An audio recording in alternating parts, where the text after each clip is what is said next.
Everyone and welcome back to the channel. बात करेंगे MEG 16 की।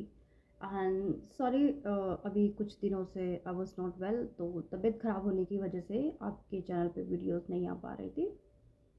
उसके लिए रियली सॉरी। तो जिससे मुझे थोड़ा सा ठीक लगा, मैं यहाँ पे आ चुकी हूँ आपके साथ। तो 16 की बात करेंगे फोक लिटरेचर की, क्योंकि अब आपका जो नेक्स्ट एग्ज़ाम है that is your MEG 16 folk literature. Folk literature के अराउंड 21 चैप्टर्स मैंने कवर कर दिए, जो कि आपको कहाँ मिल जाएंगे, वो आपको मिल जाएंगे चैनल की प्लेलिस्ट पे। आप जाएंगे वहाँ से आपको मिल जाएगा। जो लास्ट ब्लॉक था हमारा, लास्ट ब्लॉक या यूनिट कह सकते हैं, वो कवर नहीं हो पाया था। बट उसमें ऐसा कुछ नहीं है कि आप पढ़ेंगे तो आपको समझ नहीं आएगा। आप उसको बुक से कवर कर सकते हैं, क्योंकि वहाँ से एक या दो क्वेश्चन आपको देखने को मिलेगा ही मिलेगा, क्योंकि हर एक ब्लॉक से एक क्वेश्चन पूछ रहा है एग्जामिनर, तो वो आपको कवर करना पड़ेगा। ठीक है, तो बाकी सारा कंटेंट प्रेजेंटली अभी तक कवर है। लास्ट ब्लॉक को छोड़ के उसमें सारा कवर है। अब तो ये बात हो गई कि सिलेबस कहाँ तक कवर है आपके एग्ज़ाम का। नाउ लास्ट डे की मैं कुछ टिप्स आपके साथ शेयर करूँगी, जिससे आप अपने आंसर को द बेस्ट कर सकते हैं या फिर अपने मार्क्स को इन्हेंस कर सकते हैं, राइट। इसे आप गाइडेंस वीडियो भी बोल सकते हैं।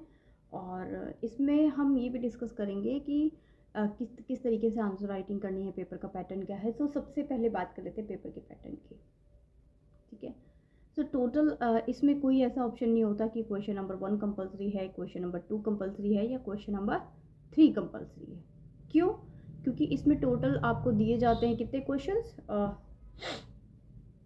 इसमें आपको दिए जाते हैं 7 to 8 क्वेश्चन दिए जाते हैं आपको।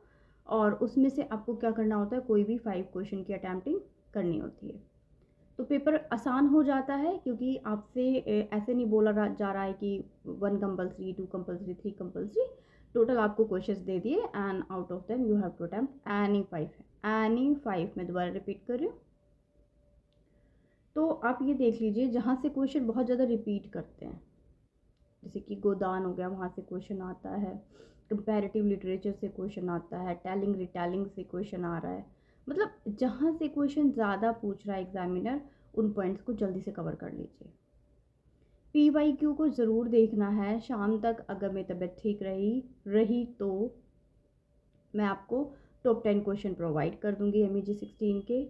ठीक है, because presently is also I am not well. लेकिन एक 16 को मैं स्टार्टिंग से लेके चल रही थी, तो मुझे लगा कि एक बार आपके साथ इंटरेक्शन ज़रूरी है। तो 5 क्वेश्चंस करने हैं। देखो, गेस्ट पेपर मैं आपको प्रोवाइड कर पाऊँगी, PYQ प्रोवाइड कर पाऊँगी, या टॉप 10 क्वेश्चन मैं कोशिश करूँगी। अगर मैं बैठने की भी सिचुएशन में रही तो डेफिनेटली मैं रात तक आपको प्रोवाइड कर दूँगी। और अगर मैं नहीं कर पाई तो आपको क्या करना है, आप गूगल पे जाइए, वहाँ PYQ सर्च कीजिए, लास्ट 2 ईयर के PYQ के क्वेश्चंस को लिखिए। आप वहीं पे कुछ क्वेश्चंस फाइंड आउट कर लेंगे कि ये क्वेश्चन रिपीट कर रहा है। ठीक है, 2 साल या 3 साल के क्वेश्चन पेपर को देख लेना। उसके बाद बात आ जाती है कि ठीक है कि हम PYQ को देखेंगे। ये मैं हमेशा बोलती हूँ, ज़रूरी नहीं है कि MEG 16 के लिए कुछ बातें नई हैं। MEG 16 का पेपर पैटर्न आपके लिए नया है, लेकिन जो फॉर्मेटिंग है, प्रिपरेशन की फॉर्मेटिंग है, वो आपके लिए सेम ही रहेगी। ठीक है, ओके। तो पेपर की फॉर्मेटिंग हो गई, गेस्ट पेपर वगैरह अगर पॉसिबल हुआ तो मैं आपको टॉप 10 क्वेश्चन प्रोवाइड कर दूंगी। अब ये लास्ट आवर प्रिपरेशन के लिए बात कर रहे हैं ना इस वीडियो में, तो हर यूनिट से क्वेश्चन आएगा, हर यूनिट से क्वेश्चन आएगा आपका। और लास्ट वाला जो ब्लॉक है ना, उससे 2 क्वेश्चन, ज़्यादातर 2 क्वेश्चन पूछे जाते हैं। पेपर आसान आता है इसका। अगर आपने चैनल से पढ़ाई की है, अगर आपने वीडियो से पढ़ा है, थोड़ा बहुत आपके माइंड में है, तो आप पेपर को बहुत आसानी से टैकल अप कर सकते हैं। PYQ को ज़रूर देखना है, प्रीवियस ईयर क्वेश्चंस को देख लेना। और उसके बाद आंसर राइटिंग की बात कर लेते हैं। तो देखो, कुछ जगहों पे आपको पॉइंट्स में आंसर लिखना होता है MEG 16 में। जैसे कि अगर क्वेश्चन आ जाए कैरेक्टरिस्टिक्स ऑफ फोक लिटरेचर, तो यहाँ पे आप पॉइंट्स में आंसर देंगे। MEG 16 में आपको पॉइंट्स में आंसर देना है। ठीक है, यहाँ पे आपको पैराग्राफिक आंसर्स नहीं देना है। एक बात और, अगर 20 मार्क्स का क्वेश्चन आ रहा है और आपने किसी क्वेश्चन के 20 पॉइंट्स बना दिए, तो एग्जामिनर आपको 15, 16, 17 नंबर आराम से देगा। इसीलिए मैं रिपीट कर रही हूँ कि पॉइंट्स में आंसर आपको लिखने हैं 16 के अंदर। नंबर 1 मैंने आपके साथ डिस्कस किया कि आपको पॉइंट्स में आंसर लिखना है, किसमें, MEG16 में। उसके बाद आपको शीट डिवीज़न बहुत प्रॉपर करना है। मतलब ऐसा नहीं है कि एक क्वेश्चन लिख रहे हैं तो लिखते ही गए, दूसरे क्वेश्चन के लिए जगह ही नहीं बची।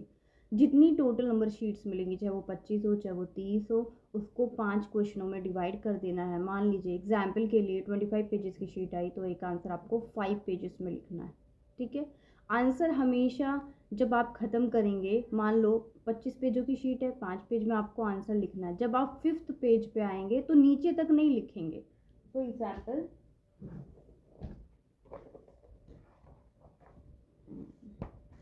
अब जैसे यहाँ पे मैंने लिखा हुआ है तो यहाँ पे मैंने नीचे तक लिख दिया है ना। आपको इस तरीके से नहीं लिखना है। आपको क्या करना है, जब आपका लास्ट पेज रहेगा तो आप इस तरीके से लिखेंगे। जैसे यहाँ मैंने आंसर ख़त्म किया ना ऊपर, यहाँ से 4-5 लाइनें छोड़ने के बाद ही अपने आंसर को फिनिश करना है। उससे बेनिफिट क्या होगा, बेनिफिट ये होता है कि एग्जामिनर का माइंड जो है वो स्ट्राइक करता है कि हाँ यहाँ बच्चे को क्या देने हैं, मार्क्स देने हैं। समझ में आ गया।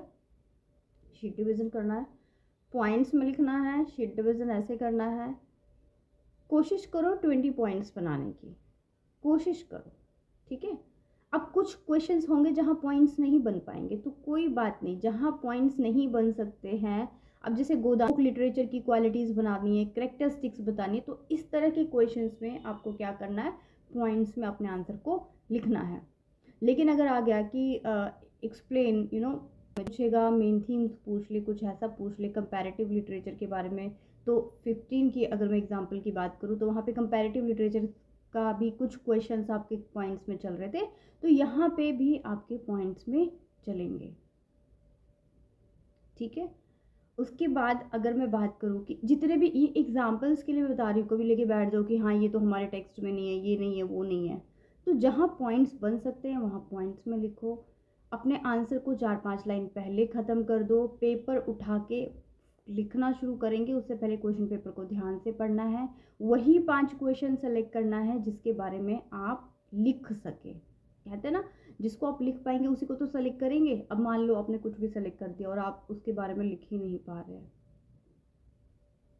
तो इस चीज़ को देखना है वहाँ पे। और 16 जो है वो ऑलमोस्ट मैंने 60 वीडियोस चैनल पे अपलोड की है। उन 60 वीडियोस में से आपको, अगर आपने 60 के 60 कवर किए हैं तो आपको पैनिक होने की ज़रूरत नहीं है, आप 5 क्वेश्चन बहुत ईजिली कवर कर लेंगे। इसको छोड़ के जो डाउट होता है टाइम मैनेजमेंट का बच्चों का, तो टाइम मैनेजमेंट आपको खींच के चलना पड़ेगा क्योंकि पेपर लेंदी होता है ना,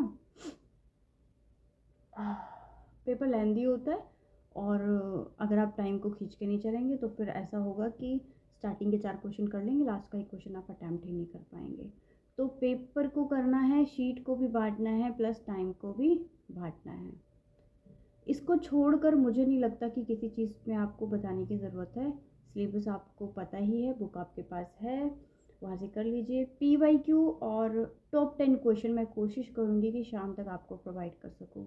अगर मैं बोल के वीडियो नहीं बना पाऊँगी तो स्लाइडिंग मोड से वीडियो आप तक पहुँच जाएगी, because I was also not well. तो आई होप आप समझ पा रहे होंगे। ये कुछ चीज़ें थी छोटी छोटी जो मैं आपके साथ डिस्कस करना चाहती थी। एंड आई रियली रिग्रेट्स कि एग्ज़ाम टाइम में मैं आपके साथ काम नहीं कर पाई, स्पेशली जो स्टूडेंट्स मुझसे जुड़ा हुआ है काफ़ी टाइम से। कभी कभी जब हमारी हेल्थ ठीक नहीं होती है तो क्या करें, वी आर हेल्पलेस, राइट। तो good luck for your exam. मिलेंगे नेक्स्ट वीडियो में। आपको टॉप 10 क्वेश्चन मैं प्रोवाइड करूँगी, आइदर इन वीडियो फॉर्म और आइदर इन पिक्चराइटिक form. Thank you so much. Stay connected. This is Success Maker and good luck for your exam. Stay connected.